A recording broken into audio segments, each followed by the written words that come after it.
అందరికీ నమస్కారం అండి.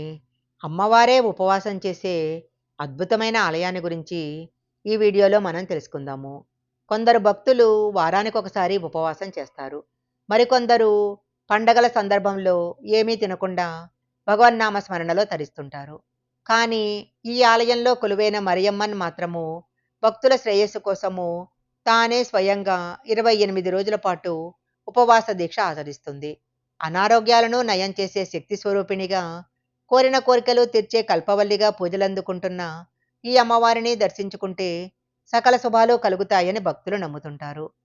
సమయపురం మారియమ్మన్ తమిళనాడు తిరుచునాపల్లి తమిళనాడు తిరుచిరాపల్లి సమీపంలో ఉన్న మహమాన్వితమైన క్షేత్రము సమయపురం మరియమ్మన్ సన్నిధి.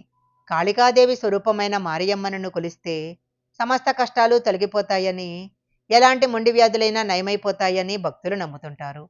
విజయనగర రాజుల కాలం నుంచి ఉన్న ఈ ఆలయంలో ఆ తల్లి శక్తి స్వరూపిణిగా పూజలు అందుకుంటుంది.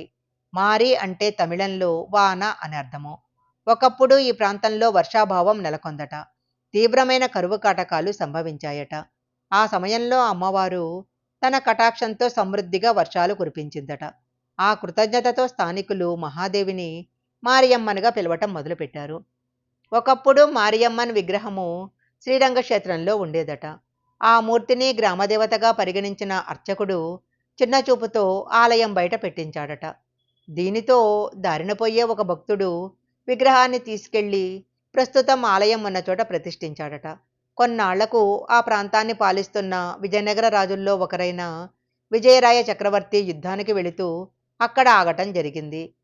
అమ్మవారి అనుగ్రహంతో పోరులో గనక గెలిచినట్లయితే గొప్ప ఆలయం నిర్మిస్తాను తల్లి అని మొక్కుకున్నాడట. అమ్మవారి కటాక్షంతో మహారాజుని విజయం వరించింది. అనుకున్నట్లే అనుకున్నట్లే సువిశాలమైన ఆలయాన్ని నిర్మించాడు. మరొక కథ ప్రకారము శ్రీకృష్ణుడు దేవకికి జన్మిస్తే మాయాదేవి యశోదకు పుట్టింది. ఈ శిశువులిద్దరినీ అటూ ఇటూ మార్చటంతో కంసుడు మాయాదేవిని మగబిడ్డగా భావించి సంహరించటానికి ప్రయత్నించాడు. అప్పుడు శిశువు కంసుడి చేతిలో నుంచి ఆకాశంలోకి ఎగిరి ధనుర్బాణాలు, శంకుచక్రాలు, కత్తి, పాసం, శూలం దాల్చి జగన్మాతగా దర్శనమిచ్చింది. ఆ అమ్మవారే మారియమ్మనుగా అవతరించిందని పురాణ కథల వలన తెలుస్తుంది. సమయపురం మరియమ్మన్ ఆలయంలో సమయపురం మరియమ్మన్ ఆలయము తమిళనాడులోని అతిపెద్ద దేవాలయాలుగా సమయపురం మరియమ్మన్ ఆలయము తమిళనాడులోని అతిపెద్ద దేవాలయాలలో ఒకటిగా ప్రసిద్ధిగాంచింది. తూర్పు వైపున 7 అంతస్తుల రాజగోపురం స్వాగతం పలికితే, పశ్చిమాన 5, ఉత్తర దక్షిణాల్లో 3 అంతస్తుల్లో నిర్మించిన గోపురాలు యాత్రికులను ఆకట్టుకుంటాయి. ఆవరణలోని వినాయకుడిని దర్శించుకున్న తరువాత మారియమ్మన్ సన్నిధికి వెళ్ళటం ఈ ఆలయ సాంప్రదాయము. గర్భగుడిలోని మూలమూర్తి ఇసుక, బంకమట్టి, ఔషధ మూలికలతో తయారు చేయబడింది. అందువలన ఇక్కడ ఎలాంటి అభిషేకాలు చెయ్యరు. ఉత్సవమూర్తికే సేవలన్నీ నిర్వహిస్తారు. అమ్మవారి దర్శనం తర్వాత బయటికి వచ్చే భక్తులు కురుప్పన స్వామిగా పిలిచే పరమేశ్వరుడిని, ఇతర దేవతలను దర్శించుకుంటారు. కొందరు భక్తులు తమ పొలాల్లో పండే తొలి పంటను దేవికి సమర్పిస్తుంటారు. అనారోగ్య సమస్యలున్నవారు రాళ్ళుప్పు, మిరియాలు నివేదిస్తారు. సంతానం కోసం మొక్కుకునే భక్తులు పిల్లలు పుట్టిన తరువాత చెరుకుగడల ఉయ్యాలలో పిల్లలను తీసుకొచ్చి దేవికి పూజలు చేస్తారు. వెండితో వివిధ శరీర భాగాలను చేయించి మొక్కులుగా చెల్లించే వాళ్ళు కూడా ఉన్నారు.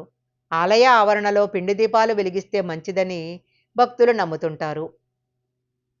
ఈ క్షేత్రంలోని అమ్మవారికి పుష్యమాసంలో వచ్చే పౌర్ణమి రోజున తైపూసం పేరుతో ప్రత్యేక ఉత్సవాలు చేస్తారు.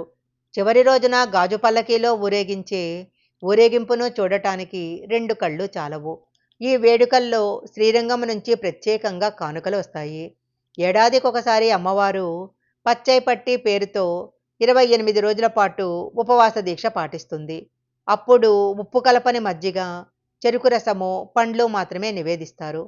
భక్తుల క్షేమాన్ని కాంక్షిస్తూ అమ్మవారు ఈ ఉపవాస వ్రతాన్ని ఆచరిస్తుందట. శ్రీలంక, మలేషియా, సింగపూర్, దక్షిణాఫ్రికాలో కూడా మరియమ్మన్ విగ్రహాలు ఉండటం విశేషము. ఈ ఆలయము తిరుచునాపల్లి, తమిళనాడు దగ్గరలోని సమయపురంలో ఉంది. విమానంలో కానీ రైల్లో కానీ రావాలనుకునేవారు తిరుచిరాపల్లిలో దిగితే సరిపోతుంది. అక్కడి నుంచి సుమారు 20 కిలోమీటర్ల దూరంలో ఈ ఆలయం ఉంటుంది. ఈ వీడియో కనుక మీకు నచ్చినట్లయితే లైక్ చేయండి, షేర్ చేయండి. ఇలాంటి మరిన్ని వీడియోల కోసం మా ఛానల్ సబ్స్క్రైబ్ చేసుకోండి. పక్కనే ఉన్న బెల్ ఐకాన్ యాక్టివేషన్ చేసుకుంటే మేము పెట్టే వీడియోలన్నీ కూడా మీకు ముందుగానే నోటిఫికేషన్‌గా వస్తాయి. మరొక మంచి వీడియోతో మళ్ళీ కలుసుకుందాం.